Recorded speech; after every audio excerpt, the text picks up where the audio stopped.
In today's video, I am going to teach you how to turn Figma designs into code with Next.js Tailwind CSS, Shadcn.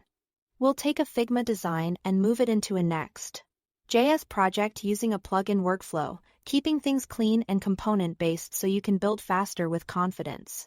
Start by opening your design in Figma. Make sure you are viewing the exact frame or component you want to export.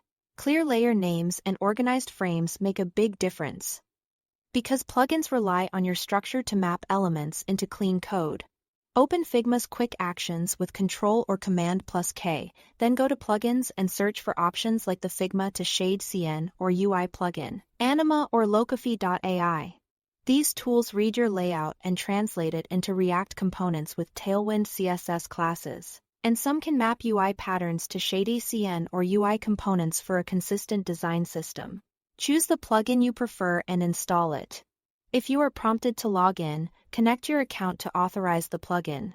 That permission simply allows the tool to access your file and generate the code from it.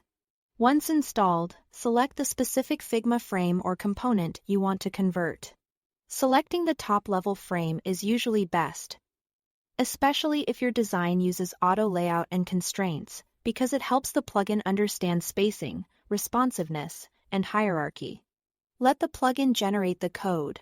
You'll see a progress indicator, and once finished, a panel with the output. This is where you confirm that the structure matches what you expect.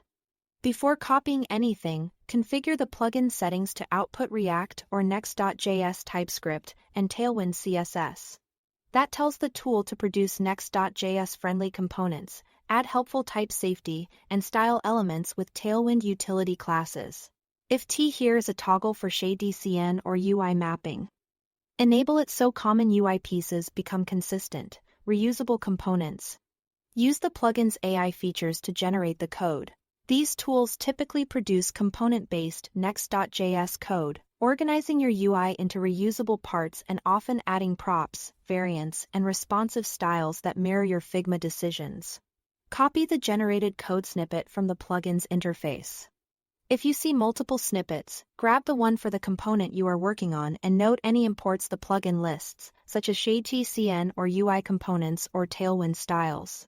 Paste the code into the relevant component file in your Next.js project. Choose a component file that fits the design's purpose, and keep your folder structure consistent. Make sure the imports at the top match your setup and adjust any paths as needed. Save your changes and you are ready to iterate. Thanks for watching.